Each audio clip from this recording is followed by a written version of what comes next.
Assalamualaikum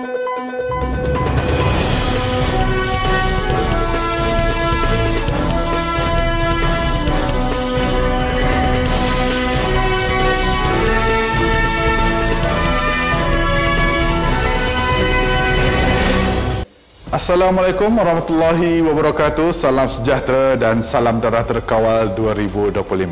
Anda bersama saya, Amir Zain, dan ini berita AADK edisi 21 Jun.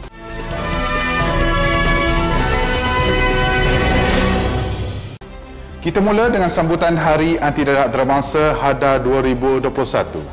Bersempena dengan sambutan Hari Anti Dadah Antarabangsa HADA 2021 yang diraikan pada 26 Jun setiap tahun, pelbagai program menarik disediakan oleh Agensi Anti Dadah Kebangsaan AADK. Antaranya ialah program Bual Bicara, anjuran bahagian pencegahan dengan kerjasama AADK Negeri yang membincangkan pelbagai tajuk yang menarik dengan tumpuan utama ialah kepada tema HADA 2021 iaitu Kongsi Fakta Dadah Selamatkan Nyawa. Kesemua program itu dijalankan secara maya menerusi secara langsung di saluran Facebook AADK negeri masing-masing.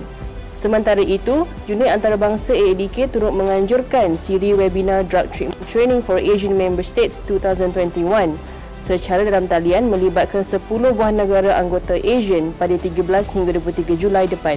Penggunaan platform sosial media digunakan bagi sambutan kali ini kerana melihat kepada situasi pandemik COVID-19 selain mematuhi prosedur operasi standard SOP dan usaha memutuskan rantaian jangkitan wabak berkenaan. Untuk rekod, HADA 2021 diraikan bersama misi untuk menguatkan lagi semangat dan mengemblem tenaga dalam mencapai matlamat bebas dadah dalam kalangan masyarakat antarabangsa. Tema Kongsi Fakta Dadah Selamatkan Nyawa dipilih selari dengan matlamat agensi berkaitan dalam berkongsi fakta tentang penyalahgunaan dadah, bermula dari risiko kesihatan serta cara untuk menangani isu dadah sedunia kepada aspek pencegahan, rawatan dan pemulihan yang berdasarkan bukti kukuh. Sejajar dengan isu COVID-19 yang kian menular hari ini, amatlah penting bagi seluruh masyarakat antarabangsa untuk mengekalkan kesihatan yang baik serta saling mengingatkan antara satu sama lain untuk sentiasa melindungi diri termasuk dari penyalahgunaan dadah. Pernah tak anda sebagai ibu bapa memikirkan perasaan anak-anak? Mereka juga mangsa ketagihan dadah. Hentikan, bantu mereka sebelum terlambat. Dapatkan rawatan secara sukarela di pusat pemulihan kerajaan ataupun swasta.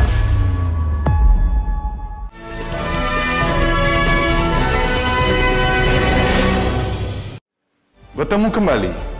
Pusat Gerakan Hotline PJH, Agensi Anti Dadah Kebangsaan AADK, beroperasi dalam tempoh 24 jam dalam tempoh Perintah Kawalan Pergerakan PKP 3.0. Pengoperasian itu bagi tujuan aduan permasalahan isu dadah dan khidmat kaunseling kepada mereka yang memerlukan. Sementara itu, operasi di Pusat Pemulihan Penagihan Narkotik atau PUSPEN turut berjalan seperti biasa. Namun ia hanya melibatkan klien dan kaki tangan agensi secara dalaman. Semua aktiviti di luar PUSPEN AADK termasuk lawatan keluarga, waris orang awam, jabatan luar, pertubuhan bukan kerajaan atau NGO ditangguhkan dalam tempoh PKP 3.0. Turut ditangguhkan ialah program atau aktiviti klien di luar PUSPEN dan program pra-penempatan pekerjaan klien sebagai usaha mematuhi prosedur operasi standard SOP yang ditetapkan kerajaan. Selain itu, AADK juga mengambil keputusan untuk menangguhkan program bersemuka klien dalam pengawasan bagi mengekang penularan jangkitan COVID-19.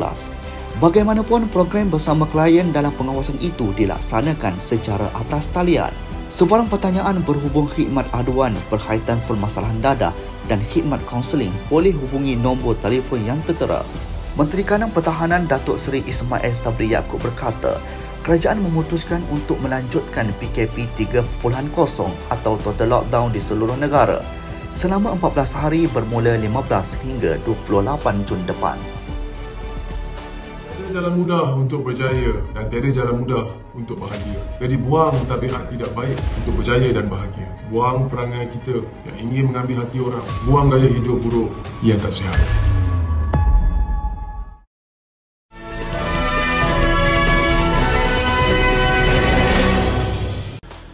Seramai 61 kaki tangan agensi antidadah kebangsaan AADK terlibat dengan pertukaran dan penempatan di seluruh negara sejak Mei lalu. Daripada jumlah itu, seramai 58 kaki tangan yang membabitkan pegawai di daerah, 10 kaki tangan Pusat Pemulihan Penagihan Narkotik POSPEN dan 3 kaki tangan dari Ibu Pejabat Agensi Antidadah Kebangsaan.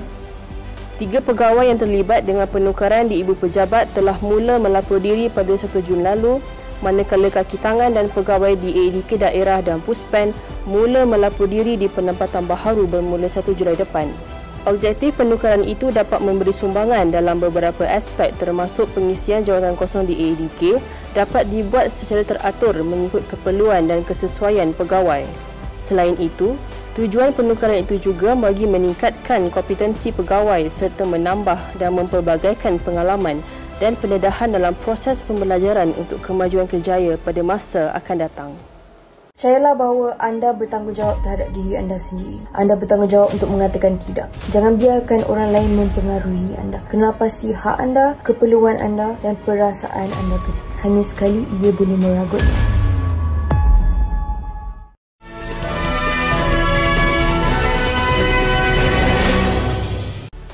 Seorang pegawai yang berdedikasi, yang mempunyai ciri kepimpinan yang baik dan individu yang disegani dalam membanteras penyalahguna dadah. Itu gambaran sifat kepimpinan mantan Timbalan Ketua Pengarah Operasi Agensi Antidadah Kebangsaan AADK Dr. Sabri Zainuddin Zainal. Selain pelbagai perubahan yang dilaksanakan beliau dalam agensi, beliau juga komited untuk membantu klien AADK mencapai kepulihan secara menyeluruh. Dr. Sabri telah berkhidmat dalam perkhidmatan awam sepanjang tempoh 38 tahun sebelum bersara wajib pada 17 Mei lalu. Sepanjang perkhidmatan beliau, pelbagai jawatan telah dipertanggungjawab sama ada dalam agensi maupun perkhidmatan yang lebih terbuka iaitu di Kementerian Dalam Negeri. Berkat usaha dan pengalaman beliau, pada 3 Mac 2020, beliau dilantik sebagai Timbalan Ketua Pengarah Operasi AADK. Dengan pelantikan itu juga, Dr. Sabri merupakan individu kedua yang menjawat jawatan TKPO bagi Skim S Pegawai Anti Dadah. Sudah pasti persaraan Dr. Sabri merupakan kehilangan terbesar buat agensi. AADK TV mewakili seluruh warga kerja AADK mengucapkan terima kasih buat Dr. Sabri di atas tunjuk ajar dan nasihat yang diberikan.